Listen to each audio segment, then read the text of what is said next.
The horror anthology is much loved and has an established pedigree across all forms of entertainment. From Twice Told Tales by Nathaniel Hawthorne in 1837 to Clive Barker's Books of Blood in the mid-80s, and with the likes of Blackwood, Poe and Lovecraft in between, short story horror writing has long been a popular format. Largely regarded as the first published horror anthology, Twice Told Tales is a collection of mostly previously published stories from The Token, an annual illustrated gift book published in Boston. The author of Twice Told Tales, Nathaniel Hawthorne, was born on July 4th, 1804, in Salem, Massachusetts. His great-great-grandfather was John Haythorne, a Puritan, and one of the judges who presided at the Salem witch trials of 1692. In 1842, Edgar Allan Poe reviewed Twice Told Tales for Graham's magazine, concluding that Hawthorne was a man of indisputable genius. By this time, Poe, also from the state of Massachusetts, had already written his own collection of short stories for publication.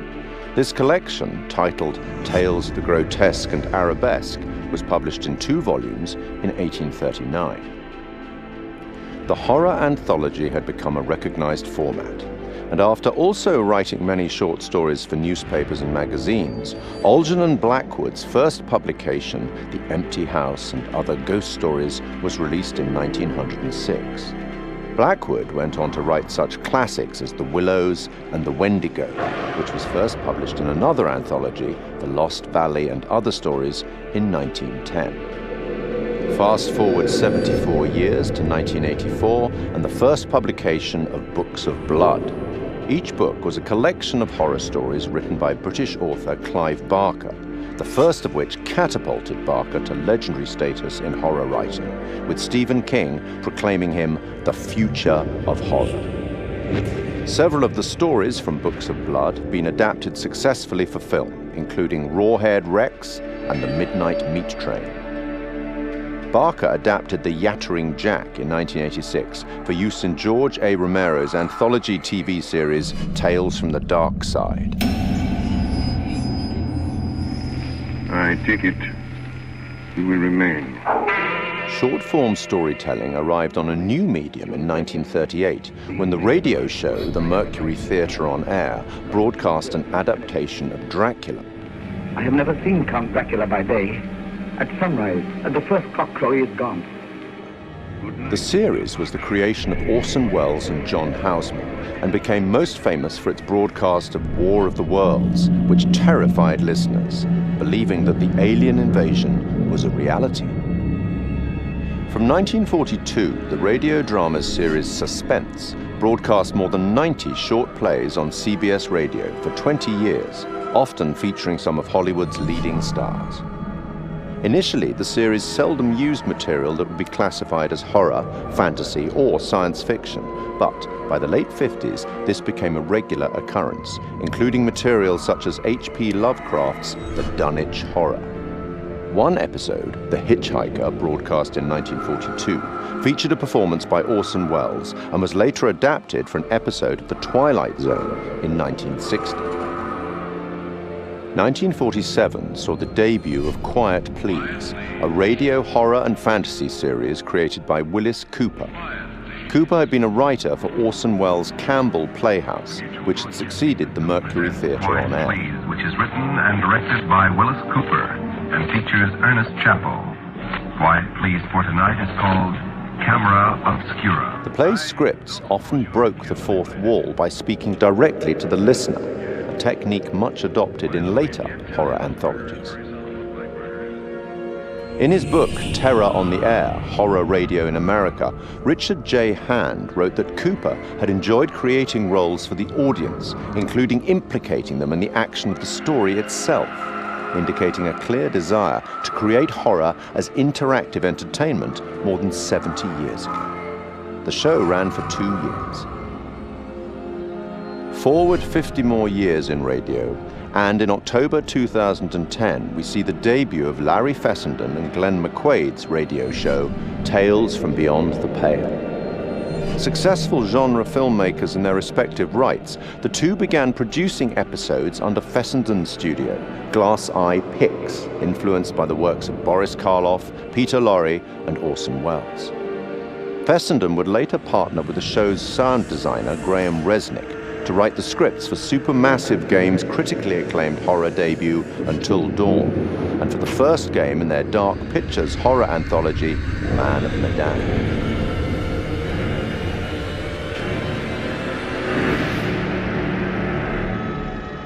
In film and TV, short-format horror has been successfully represented many times since The Twilight Zone in 1959.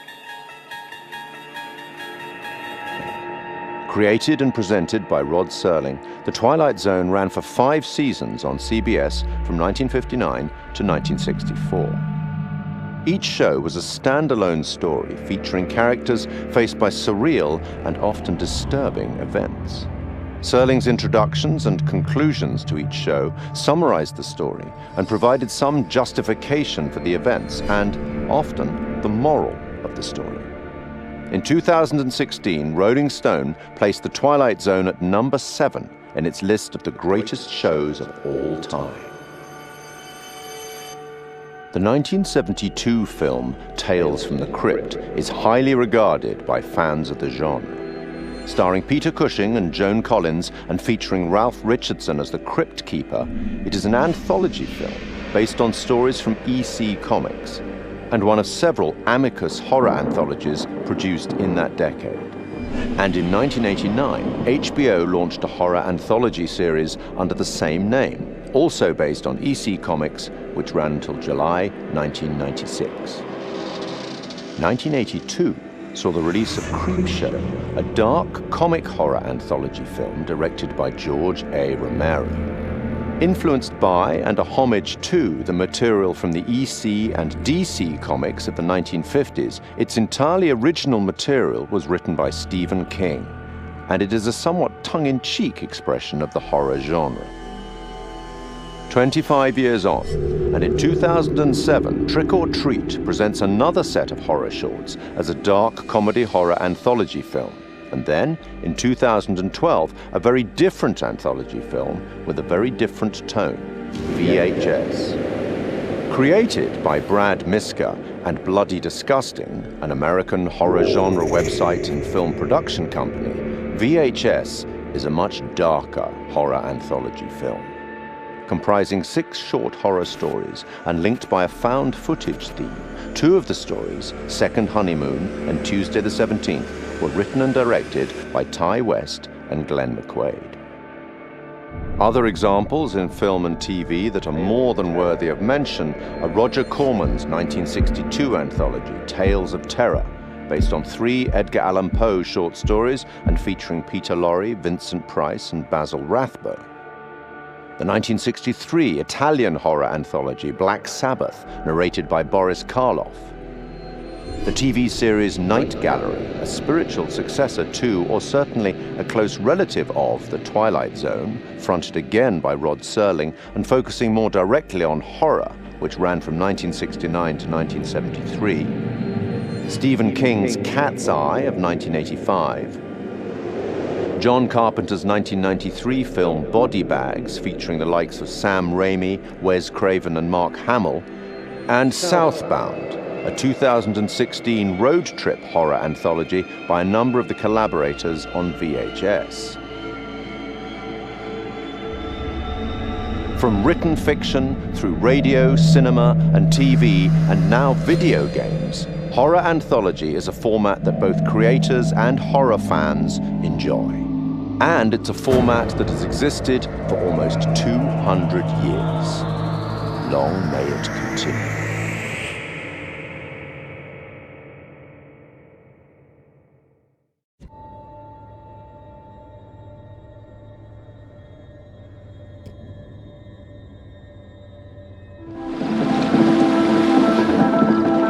Hey, what's up, man? Conrad. Good to finally meet you, Conrad. This is Brad, by the way, my little bro. Hey, man. Want to crack a cold one with me? In The Man of Medan, I play a character named Conrad. And I think initially when we find Conrad, he is a sort of entitled guy, a wealthy American who's on vacation. Where's the old crust bucket skipper anyhow? He's an adventurous guy. He lives off the cuff. He does what he wants. I'd invite you to make yourselves at home, but And I think that's kind of fun to play as an actor. He has no censor, he's no filter. So whatever circumstance he's put into, you know exactly how Conrad feels. And so it was kind of fun performance to start out being brash, kind of a silly guy, and just jump in and have fun with that. So is everybody on board and ready to go? You're selling, I'm buying. I think Conrad and I have some similarities. I think the sense of humor and the sense of fun are similar between Conrad and I, but I will say that he's a little more aggressive and a little more outlandish than I am. Guys, look, I think we gotta listen to our experienced, beautiful, smart, and beautiful captain here. If she says we should do things Connie, the right... please, I didn't bring you on this trip to get laid. Wait, what? I think Conrad's the kind of guy that I would like to be at a party with. You know, I'd like to have a barbecue and drink some beers with him. I don't know that Conrad and I would be best friends. I think we'd butt heads a little bit. Right on, Bradical. I like the cut of your ship. It's jib. Don't ruin it. I think the scenes that I've had the most fun with so far are basically when Conrad is going absolutely crazy. I don't want to give too much away, but there's a scene where these sort of fishermen interact with our divers, with our core crew here, and he's just a bit of an asshole. Hey, we got damage here. You see this? We can take care of this, man. It's not a problem. I mean, what do you think? Like $10 cover it? Oh, whoops, my bad. Let's make it 20. Okay. Hold on, I got this. Well, shoot, you think it's more like 30? I can do 30. All right. You drive a hard bargain, but I'm with you. Here, you know what? Let's just throw in the whole pot. That's yours. You go ahead. Let's go. No! He's just got an attitude. He's brash. These people are messing with his group, and he just kind of lets loose and talks trash to them. And as a guy who would never do that in real life, it's a lot of fun to just kind of let Conrad flow, say whatever he wants. You are an idiot. They left, didn't they? That doesn't make you any less of an idiot. You know, the only thing funnier than seeing you try to buy your way out of that situation is watching you put your money to waste. Got a smile out of you. Worth every penny. I got. One of the most interesting and one of the key moments that sticks out for me is Conrad's decision in the first act of the game, either to stay with the group or potentially just take off. Storm's 8 miles away. They came here on a boat. Maybe we can take it. Yeah, it's a speedboat. I can get out through the window. We gotta break these off first. Too loud. They'll hear it. But we're gonna break them during the thunder. Good call. Don't leave us here, okay? And I think, again, this is what's interesting. Depending on how the player sculpts the story, Conrad can become a coward, essentially, and desert his friends and his family, or become a hero and stay. These fuckers need to pay. So that, to me, is very, very interesting. Two very human choices, and depending on how our player decides to live with these characters, can totally change the outcome of the game. So I think that I enjoy when Conrad makes the heroic choice and gets to stick around. He obviously gets to see more of the adventure, but it's just as possible that he tries to save his own life and takes off. Whew, wow, that was intense. That's one way to put it. You got a better way to put it? All the characters do have very strong personalities and drives. Leave! I think Conrad is the instigator. Good news, bad news. Bad news? I don't see how this could get any worse. I think he is the one that really starts the confrontation with the fishermen. These are kind of... Maybe the fishermen I pissed off earlier. Oh, God damn it, Conrad. Great, just great. And the good news? So I think in a lot of ways, Conrad is there to stir the pot and create drama. I recognize them. How was that good news? I thought you were gonna ask the good news first. You're such an idiot, Jesus. Do I prefer playing the good guy or the bad guy? I think that there's fun in both. To be honest, I don't get to play the bad guy as much as I get to play the good guy, so I think I relish those moments where I get to play the darker side of things. But I think every good hero has that balance, has that dark side. I think a good guy who only is doing good things is kind of boring. You just had to piss them off, didn't you? So I think that there's elements of both sides in both characters. And the best villains are the villains that don't think they're doing anything wrong. Their motivation is not like, oh, I'm a mustache-twirling bad guy. It's like, no, they're doing what's right for them. It just happens to be against what most people think is the right thing to do. If I can't shoot them as payback, at least I could give them a nice jab with a sharp knife. Because I'd had some experience working with motion capture and games before, this experience was much easier for me coming right in. I didn't feel like I was jumping into the deep end. What I really like is that all the actors are constantly there all the time. There's the ability to work off each other without the pressure of specific lighting and marks. There's a freedom to that I really, really enjoy. It's been really good. It's been very kind of a free experience as far as like motion capture performance. You got a funny way of saying thank you, Conrad. You're a piece of work, Conrad. I'm not all work, I'm a little play, too. Hashtag wink.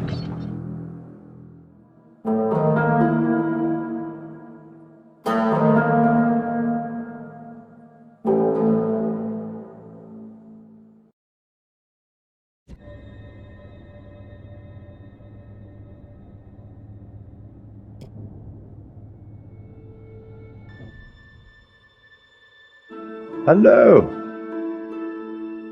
I am the Curator of stories. Stories of love and hate, greed and beauty, life and death. Stories such as this one. The Curator of the Dark Pictures Anthology bridges between the player and the story, being very aware of what they've done, but also much more aware than the player about what's actually going on in the story and what the context is and what the scenario is. What do you think happened to this guy?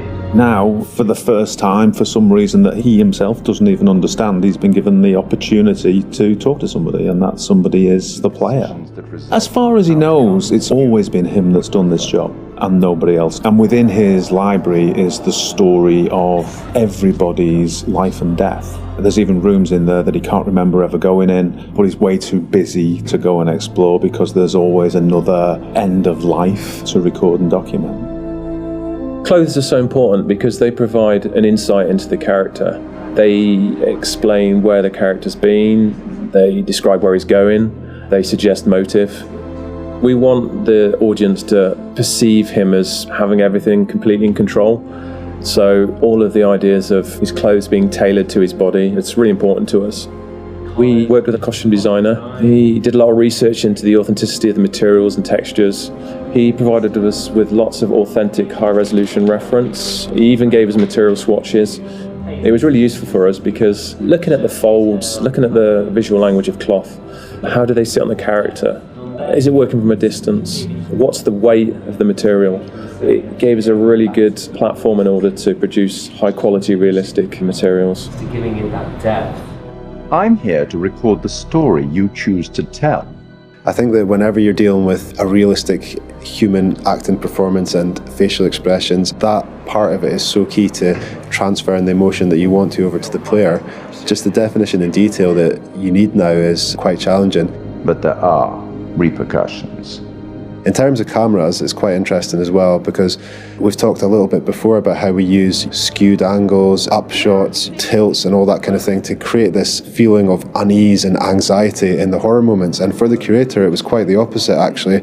He's very much in control and he knows everything about the game you're playing and he's very much at home in his own environment. So we took the approach to have a lot more flattering shots, a lot more level shots. You look at him at a natural height. You're never like below or above him and it creates this veneer of control. It's almost like it's very straightforward and he's just delivering you these statements. You see, we each make decisions according to our own moral compass. And of course he's British. As soon as we'd established that and who he was and what his personality was, our minds went pretty much straight to Pip Torrens to deliver the performance. And Pip's done a brilliant job bringing everything that we wanted in the Curator to life on the screen. And pretty much everything that we shot was nailed on first take by Pip. But the truth of this story isn't fixed. Far from it. A story can change a great deal when told from a different perspective. One thing that was really important for us with the art direction was to somehow differentiate him from the rest of the game that you're experiencing. And with that, we could make a really interesting contrast, because as the player, you might be experiencing all this horror, all this craziness, and all of a sudden you're taken out to quite a different and quite an unusual place. So that was a really fun thing to play with. We tried to play up on that contrast and really signal to the player that there was a change happening. The curator addresses the player directly. He's quite ambiguous, he's quite mysterious. You're really not sure if he's there to help you or hinder you sometimes. And I wanted that to kind of be reflected in the art.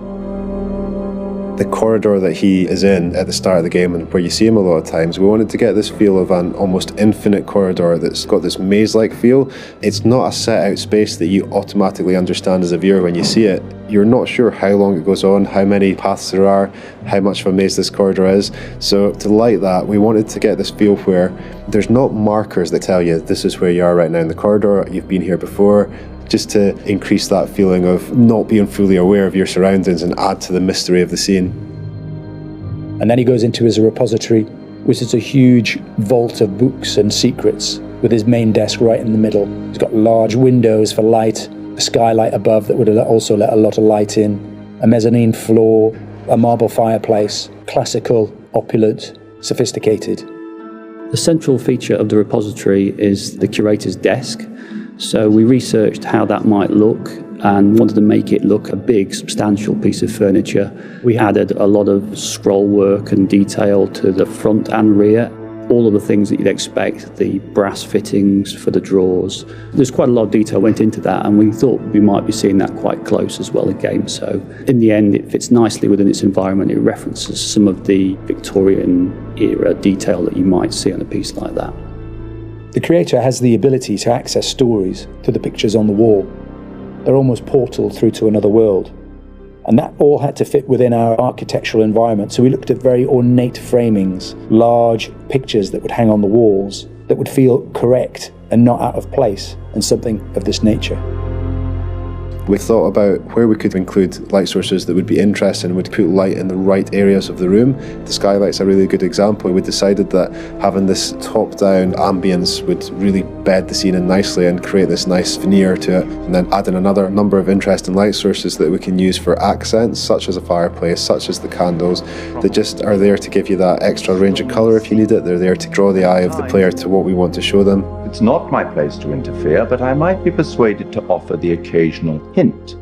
Here's one for free. It's a strange place. Who's this guy? Why is he talking to me? Where am I now? I was just on a ship having some horror happening, and now I'm here. And this guy has the appearance of being there to help you, but he seems like such a strange guy, and the environment he's in is so different. There's a certain ambiguity to it, and we wanted the player to question whether or not he's on their side, or whether or not he's kind of playing his own game with them. The curator's no ordinary person, and his repository is no ordinary place. And you'll get the chance to see him again in the rest of the Dark Pictures anthology. We will meet again. It's inevitable.